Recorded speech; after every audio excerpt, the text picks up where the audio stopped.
दोस्तों,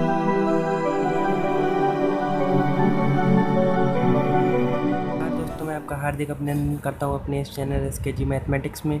आज का वीडियो जो होने वाला है वो बहुत ही स्पेशल होने वाला है। आज मैं आपको सिलेक्शन प्रोसीजर के बारे में बताऊँगा कि बनारस हिंदू यूनिवर्सिटी में किस तरीके से सिलेक्शन प्रोसीजर होता है। शुरुआत से लेकर अंत तक मैं बताऊँगा कि आपको कैसे कैसे किस किस प्रोसीजर से गुज़रना पड़ेगा। और आज मैं सबसे पहले तो आपको रिज़ल्ट डेट बता दूँगा कि किस वीक में रिज़ल्ट आ जाएगा आपका फ़ाइनल, और आपको ये भी बता दूंगा कि कौन से आपको डॉक्यूमेंट्स रिक्वायर्ड होंगे जो आपको ज़रूर ही आपके पास होने चाहिए। नहीं है तो आपसे इकट्ठा कर लीजिए, या जहाँ से भी आपको कंसर्न अथॉरिटी है आपकी, वहाँ से आप एकत्रित कर लीजिए। और चलिए वीडियो शुरू करते हैं और आप पूरी जानकारी लीजिए। तो पहली बात तो आती है कि रिज़ल्ट डेट क्या एग्ज़ाम की।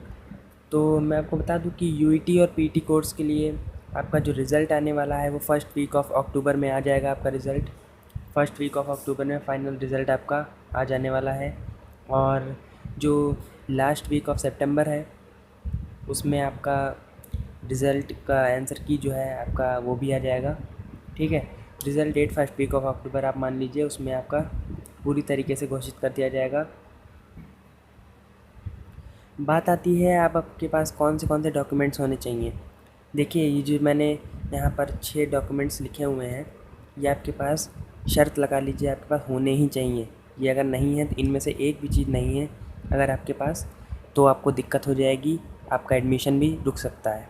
ठीक है, तो आपके पास पहला तो डॉक्यूमेंट जो है वो 10th क्लास की मार्कशीट पास्ड होनी चाहिए आपके पास। 10th क्लास की मार्कशीट ज़रूरी क्यों होती है? क्योंकि आपकी डेट ऑफ बर्थ उसी में लिखी होती है। ठीक है, वो आपका डेट ऑफ बर्थ वेरिफिकेशन के लिए होता है, DOB वेरिफिकेशन के लिए।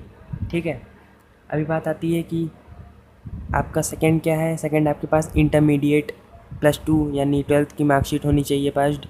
और थर्ड आपका है आता है ट्रांसफ़र सर्टिफिकेट यानी जिसे TC कहते हैं हम लोग, वो होना चाहिए। चौथा आपके पास माइग्रेशन सर्टिफिकेट होना चाहिए। ठीक है, और मैं आपको बता दूं कि ये जो जितनी भी चीज़ें हैं ये आपके पास सब ओरिजिनल होनी चाहिए, कोई भी फ़ोटोकॉपी वगैरह नहीं चलेगा इसमें। ठीक है, और आपके पास ये बच्चे बहुत गड़बड़ कर जाते हैं कि UET PT एडमिट कार्ड को लोग ध्यान से नहीं रखते हैं, बाद में उनको इसका खामियाजा भुगतना पड़ता है, बाद में उनको एप्लीकेशन वगैरह सब लिखना पड़ता है। इसकी वजह से दिक्कत हो जाएगी आपको। आपके पास जो UET PT एडमिट कार्ड है वो आपके पास होना चाहिए आपका, जो अभी आप एग्ज़ाम देकर आए होंगे तो सितंबर में, तो आपका जो UET और PT का एडमिट कार्ड है वो आपके पास संभाल कर रखा रहना होना चाहिए, क्योंकि ये काम आएगा। और ये इससे आपको ये वेरिफिकेशन होगा कि आप देने गए थे एग्ज़ाम कि नहीं देने गए थे। वैसे उन्हें तो पता चल जाएगा वहाँ पे देने गए थे, लेकिन ये रीवेरिफिकेशन के लिए होता है UET PT एडमिट कार्ड। तो अगर आपने कहीं इधर उधर कर भी दिया है तो आप उसे ढूंढ लीजिए, वरना अगर आप इसे खो देते हैं तो वहाँ आपको दिक्कत होनी पड़ सकती है। और वहाँ वैसे जब आप काउंसलिंग के लिए जाएंगे तो अगर आपके पास नहीं होगा तो आपको एप्लीकेशन वगैरह लिखना पड़ेगा, फिर वो आपको री-इशू करेंगे, उसमें थोड़ा आपको दिक्कत हो सकती है, समस्या हो सकती है। इससे अच्छा यही है कि आपके पास ये पहले से हो।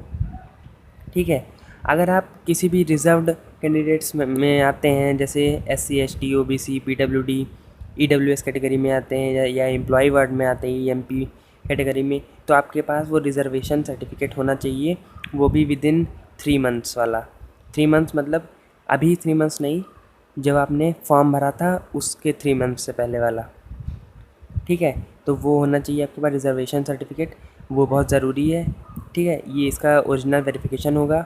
ठीक है, अब बात आते हैं कि काउंसलिंग आपकी कैसे होगी, ऑनलाइन होगी या ऑफ़लाइन होगी, आपको जाना पड़ेगा या आपके घर बैठे ही काउंसलिंग हो जाएगी।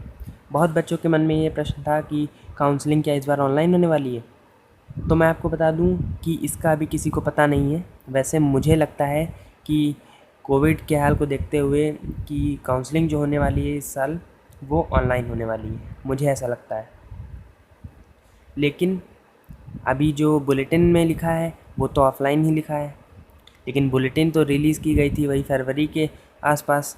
ठीक है, तो अभी आप ये मान के चलिए कि अभी कुछ पक्का नहीं है, लेकिन जहाँ तक मुझे लगता है और कॉलेजेस जैसे दिल्ली यूनिवर्सिटी हो गया, तो वहाँ पे सब पूरा प्रोसीजर जो है काउंसलिंग का वो ऑनलाइन कर दिया गया है। ठीक है, तो आपका भी शायद आज इस बार का प्रोसीजर ऑनलाइन होने वाला है। ठीक, अब जान लेते हैं कि प्रोसीजर क्या होने वाला है। अगर आपका सिलेक्शन मान लीजिए आपका मार्क्स जो है वो कट ऑफ मार्क्स के ऊपर है, तो आपका सिलेक्शन होने की उम्मीद है, चांसेस हैं। तो आपको किस किस प्रोसेस से गुजरना होगा, आपको क्या क्या करना होगा, आपके पास क्या क्या होना चाहिए, वो तो मैंने बता दिया है डॉक्यूमेंट्स, ठीक है। लेकिन आपको करना क्या होगा वो आप जान लीजिए यहाँ पे। तो अब बात आती है कि प्रोसीजर। अगर आपका मान लीजिए कट ऑफ मार्क्स आता है, आपका मार्क्स जो है वो कट ऑफ मार्क्स के ऊपर आता है, ठीक है, यानी आप शायद सिलेक्शन हो जाए आपका, ठीक है। तो सबसे पहले करना क्या है आपको, अगर आप देख लेंगे, पहले चेक कर लेंगे कि आपका कट ऑफ मार्क्स के ऊपर है कि नहीं है तो आप सबसे पहले करेंगे कि आप देखेंगे आपको कॉल लेटर आया कि नहीं आया, ठीक है। आप अपनी एंट्रेंस टेस्ट पोर्टल जहाँ पे आपने एडमिट कार्ड डाउनलोड किया होगा वहीं पे आप खोलेंगे उसको, आप उसमें लॉगिन आईडी वगैरह पासवर्ड वगैरह डालेंगे, उसको खोलेंगे और आप देखेंगे आपको ई कॉल लेटर आया होगा। वहाँ से आप ई कॉल लेटर को डाउनलोड करेंगे, उसको भी आपको संभाल के रखना है, उसको खोना नहीं है बिल्कुल, ठीक है। ई कॉल लेटर को आपको डाउनलोड करना है वहाँ से, ठीक है। ई कॉल लेटर आप देख लेंगे, आपका अगर आया होगा इसका मतलब आपको बुलाया जा रहा है काउंसलिंग के लिए, या आपकी जो भी ऑनलाइन प्रक्रिया होगी वो मान्य होगी, ठीक है। उसके बाद आपको क्या करना है, आपको एक ऑनलाइन प्रेफरेंस एंट्री फॉर्म से मतलब होता है कि जैसे मान लीजिए आपका बीएससी मैथमेटिक्स का कोर्स है, बीएससी मैथ का कोर्स है, तो उसमें कुल आते हैं 6 आपके ऑनर्स के सब्जेक्ट होते हैं। मैथ्स का होता है, फिजिक्स का होता है, केमिस्ट्री का होता है, जियोग्राफी का होता है, जियोलॉजी का होता है और आपका कंप्यूटर साइंस होता है, ठीक है। तो ये 6 आपके कुल जो होते हैं, टोटल 6 कोर्स होते हैं और इसमें से आपको ऑनर्स चुनना होता है और 2 अदर सब्जेक्ट्स चुनने होते हैं। तो वही है ऑनलाइन प्रेफरेंस एंट्री फॉर्म। तो वो जो ऑनलाइन प्रेफरेंस एंट्री फॉर्म होता है वो आपके कैंडिडेट सेगमेंट में ही आपको मिल जाएगा, वो वहीं पे एंट्रेंस टेस्ट पोर्टल में। अगर आपका ई कॉल लेटर आया होगा, अगर आपका काउंसलिंग के लिए बुलाया जाता है तो आपके लिए ये आपके उसमें होगा, ठीक है। उसको आप डाउनलोड करेंगे, उसका प्रिंट आउट निकलवाएंगे और उसमें फॉर्म में भरेंगे आप प्रेफरेंस क्या चाहिए, ठीक है। अगर ऑनलाइन होगा तो वो ऑनलाइन ही आपका भर जाएगा, आपको निकालना नहीं पड़ेगा प्रिंट आउट, ठीक है। बात आती है अगर ऑफ़लाइन होता है तो, अगर ऑफ़लाइन होता है प्रोसीजर, अगर आपको जाना पड़ेगा तो आपको जहाँ पे भी काउंसलिंग के लिए बुलाया जाएगा, नेक्स्ट स्टेप आपका यही होने वाला है, जहाँ पे भी आपको काउंसलिंग में बुलाया जाएगा वहाँ उस साइट या वेन्यू पर आपको पहुँचना होगा स्पेसिफाइड डे या डेट पर, ठीक है। वहाँ पर आपको जाना होगा, ठीक है। और उसके बाद आपका होता है, वहाँ पर जाने के बाद होता क्या है, वहाँ पर जाने के बाद आपका होता है कन्फर्मेशन कि हाँ आप वही कैंडिडेट हैं जिसको कॉल लेटर दिया गया और जिसको बुलाया गया है। वहाँ पर आपके सारे डॉक्यूमेंट्स ओरिजिनल वेरीफाई किए जाते हैं। अगर आप फ़ोटोकॉपी वगैरह लेकर जाते हैं तो काम नहीं चलेगा, आपको ओरिजिनल डॉक्यूमेंट्स ही लेके जाने हैं। वहाँ पे आपका कन्फर्मेशन होता है, ठीक है। और उसके बाद वहाँ पर बीएचयू के द्वारा जो है बहुत सारे टीचर्स आपको प्रोवाइड किए जाते हैं जो आपकी काउंसलिंग करते हैं, आपको बताते हैं कि प्रेफरेंस आपके लिए क्या अच्छा रहेगा क्या नहीं रहेगा, ठीक है। वो आपकी पूरी तरीके से मदद करेंगे, ठीक है, कोई भी आपको दिक्कत नहीं होगी।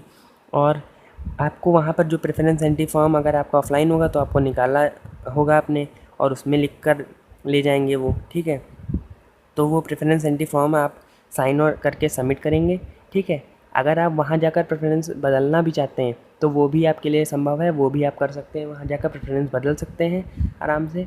और यहाँ पर जो आप प्रेफरेंस एंट्री फॉर्म को साइन करके सबमिट कर देंगे जब, तो वो आपका फ़ाइनल हो जाएगा। उसके बाद आपकी कुछ नहीं सुना जाएगा कि अगर उसके बाद अगर आपने साइन और सबमिट कर दिया है उसके बाद वो बदल नहीं सकता। वहाँ पर आप काउंसलिंग के दौरान आप टीचर से अच्छे से डिस्कस कर लेंगे। अगर आपका ऑफ़लाइन होने वाला है, ऑनलाइन होगा तो आप जो है अपनी एंट्री जो फॉर्म करके सबमिट कर देंगे वही मान्य होगी, ठीक है। और उसमें कोई फेरबदल नहीं हो सकती, ठीक है। अब बात आती है कि वहाँ आपसे पूछा जाएगा कि रेगुलर सीट आपको लेनी है या पेड सीट लेनी है, ठीक है। तो रेगुलर सीट तो आप जानते ही हैं कि आपका अगर अच्छा नंबर होगा तो रेगुलर सीट मिल जाएगी आपको आराम से। अगर आपका 1-2 मार्क्स से रह जा रहा होगा या 1-2 मार्क्स से इधर उधर हो रहा हो तो आपको पेड सीट भी अवेलेबल होती है, थोड़ा ज़्यादा पैसा देकर आपको पेड सीट मिलती है, ठीक है। इसका मतलब ये नहीं है कि पेड सीट में आप जितना पैसा देंगे उतना ज़्यादा चांस रहेगा, ऐसा नहीं है, सबके लिए नहीं होता है, ठीक है। 1-2 नंबर से जो लोग रह रहे होते हैं उनके लिए होता है केवल, ठीक है। और इसका केवल 15% का कोटा होता है, ठीक है। और वो उसमें भी ये होता है कि रेगुलर सीट वाले जिनको प्रेफरेंस अच्छी नहीं मिलती है, मनचाहा सब्जेक्ट नहीं मिलता है, वो आ जाते हैं इसमें 3-4-5 बच्चे, ठीक है। तो ये भी हो जाता है। और मैं आपको बता दूं पेड सीट वालों को हॉस्टल नहीं मिलेगा बिल्कुल, फर्स्ट ईयर में तो बिल्कुल नहीं मिलने वाला हॉस्टल, ठीक है। आपको फर्स्ट ईयर में आप ये मान लीजिए बिल्कुल भी नहीं मिलेगा हॉस्टल आपको पेड सीट में।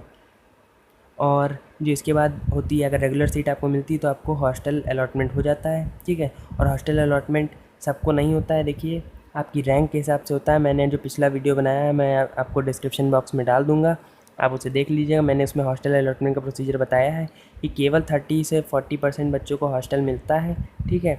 और हॉस्टल में भी 80-20 का रेशियो रहता है। 80 जो आपके परसेंटेज होते हैं वो आपके एंट्रेंस एग्ज़ाम में जो मार्क्स आए होते हैं, और 20 जो होता है आपका डिस्टेंस, आपके घर से कितना दूर है BHU कैंपस, ठीक है। तो ये मानने होता है। अभी हॉस्टल अलॉटमेंट होता है, उसके बाद आपका होता है फाइनल फ़ी पेमेंट। आपको जो है फ़ी पेमेंट करवाई जाएगी। अगर आपको ऑनलाइन करवाई जाएगी तब तो आपको कोई दिक्कत नहीं, ऑनलाइन कर दीजिएगा आप, ठीक है। और उसमें वेरिफिकेशन भी नहीं। अगर आप ऑफ़लाइन करते हैं, ठीक है, अगर आप ऑफ़लाइन करते हैं तो आपको जो रिसिप्ट मिलेगी ऑफ़लाइन की वो आपको सबमिट करनी होगी, ठीक है। तभी आपका जो है प्रोसीजर आपका कंप्लीट होगा, ठीक है। और इसके बाद आपका हो जाता है फाइनल सिलेक्शन और आप मदन मोहन मालवीय जी की बगिया में पढ़ने के लिए एलिजिबल हो जाते हैं। आप उसमें पढ़ सकते हैं और बहुत बच्चों का ये सपना होता है, ठीक है। और इस वजह से आपका फाइनल सिलेक्शन यहाँ पर जो है हो जाएगा, ठीक है। और अगर आपको कोई भी दिक्कत हो रही है, अभी भी आपकी कोई क्वेरी रह गई है इससे रिलेटेड, सिलेक्शन प्रोसीजर से रिलेटेड, तो आप कमेंट सेक्शन में मुझे बताइए।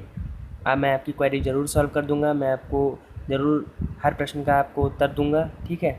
और आपने अगर मेरे चैनल अभी भी सब्सक्राइब नहीं किया है तो सब्सक्राइब कर लीजिए, और वीडियो अच्छा लगा हो तो लाइक बटन को ज़रूर दबा दीजिएगा और बेल आइकन को भी दबा दीजिएगा। धन्यवाद।